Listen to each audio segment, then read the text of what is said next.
This story time is how I caught my uncle filling on my cousin, in other terms, his daughter. So, when I was 11, my cousin was throwing a party, then afterwards a sleepover. By the way, we're calling her Adrian, and she was turning 13. So, the day of the party, me and my other sister were dropped off by my dad, and we were dropped off very early, maybe 5 hours before the party, and that's because he had to go to work, and my uncle didn't mind taking us all together to the party. Plus, we got to help them set up for the party. When we arrived, we went to Adrian's room, and she got her hair done.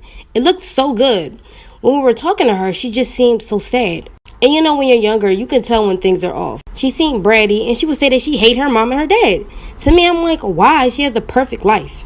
Fast forward, she throws the party, and when it's all over, we go back to her house for the slumber party. We ate snacks, played games, watched movies till we fell asleep. I'm a light sleeper, and when everyone was asleep, my uncle came in the living room, tapped on Adrian's shoulder, and told her she gotta go to sleep in her bed tonight. Let me know if I... This is part 2 of how I caught my uncle touching on my cousin, in other terms, his daughter. So early before, I told you guys everyone went to sleep. We were all asleep in the living room floor in front of the TV, and my uncle tapped on Adrian, telling her that she needed to sleep in her bed tonight. I'm a light sleeper, and I was woke the whole time. Adrian was still asleep, so my uncle picked her up and took her to her room. I was confused on why she had to go to sleep in her room because everyone was asleep downstairs. So 15 minutes passed. I'm still waiting there bored. I don't know what came to me, but I was just curious to see if Adrian was up. I mean, she might have been because I would have woke up if I was switched to a new room. I don't know. I just went up. When I got upstairs, I opened the door. Adrian was asleep, but she was completely naked, and my uncle was sitting right next to her, touching on her. I'm out of time. Let me know if I should make a part 3. This is part 3 of how I caught my uncle touching on my cousin, in other terms, his daughter. Like I said, I couldn't sleep, so I went upstairs to see if Adrian was up. When I opened up the door, Adrian was asleep, but she was naked, and my uncle was touching on her. I got scared and was about to run downstairs, but he ran after me, covered up my mouth, and sat me back down in the room. I started crying, and he said if I didn't shut up, he was going to beat me, so I shut right up. In the midst of it all, when he was standing up, I didn't notice before, but he had on no pants. I started sniffling, and the noise I was making had woke Adrian up. She looked at me, then looked at herself and saw that she had on no clothes. She jumped back and immediately wrapped herself up in a blanket. I started crying again, and my uncle said, "If you don't shut up, girl, I'm going to smack you." Then Adrian yelled at him and said, "Don't hurt her." And immediately, he popped her and said, "What I tell you about talking back?" And from there, Adrian just sat there frozen, touching her face, and I shut right up. This is part 4 of how I caught my uncle touching my cousin, in other terms, his daughter. So, after my uncle popped Adrian, she got real quiet. Then out of nowhere, she started burst out crying. My uncle was trying to tell her to be quiet, but she just got louder. I don't know what it was, but as soon as I saw her crying, I started crying too. Immediately, Adrian's mom busted in the room asking what's going on. My uncle was trying to convince her that everything was okay. She grabbed Adrian and saw that she was naked. Adrian's mom started to get upset. At this point, everyone was waking up. She took both me and Adrian out of the room and yelled at my uncle, telling him to throw his clothes on and go. We went to the bathroom and she asked us questions. I told her what I saw, and Adrian told her everything, even things I didn't even heard about. It seemed like her mom had speculations that this was all going on, and her mom started crying. Towards the end, I really don't know what they did afterwards. I told my dad, and from there, me and my sister was never allowed over my cousin's house, and I haven't seen her in 8 years. This story time is how my toxic boyfriend had got me jumped by his ex-girlfriend, but he's not my ex-boyfriend after everything he put me through. Also, we're calling him Marquand. So, back in 2017 is when me and Marquand started talking. He recently just got a relationship 1 month before he started talking to me.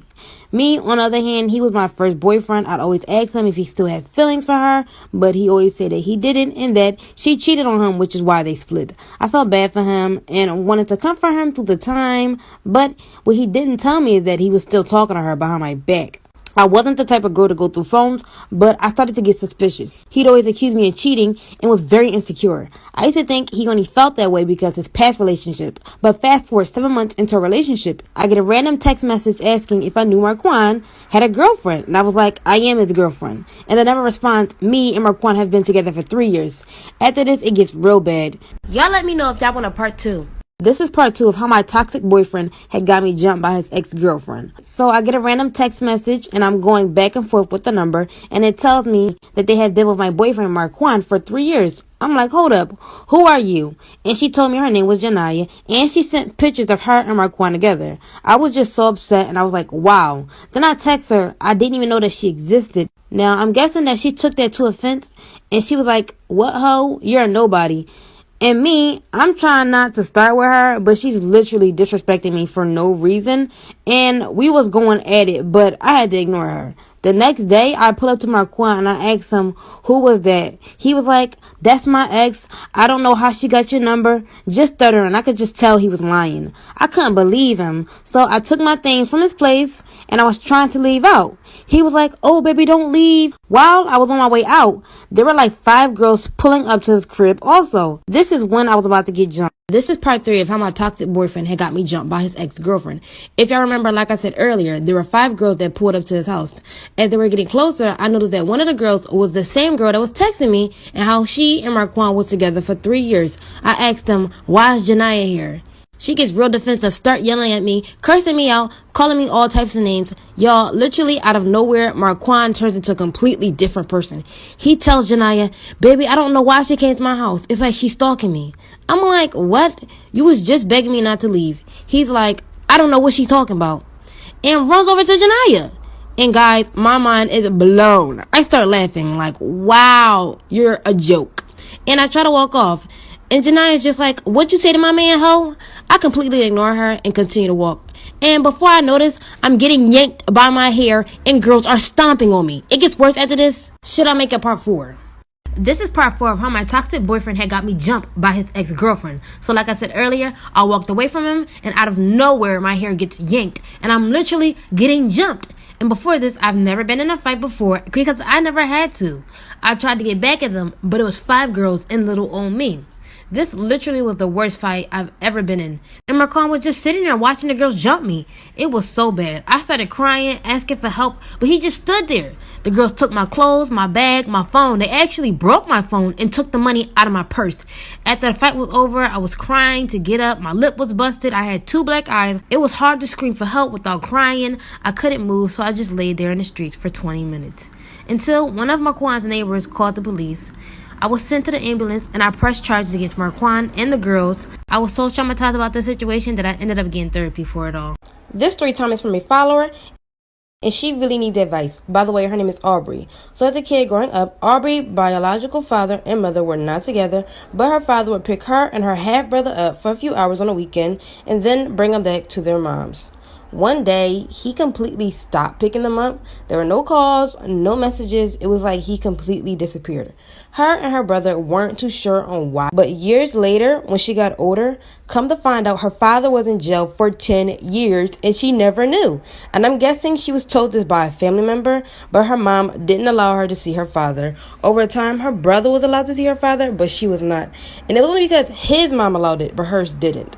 To this day, she's still not allowed to see him, and I guess it's because her mom doesn't trust him, but she really needs advice because she doesn't know what to do or say to convince her mom that she deserves to see her father. So comment down below advice because she really needs it. This story time is from a follower, and she wants advice. By the way, we're calling her Dana. So Dana has a best friend, and we're calling her Trinity.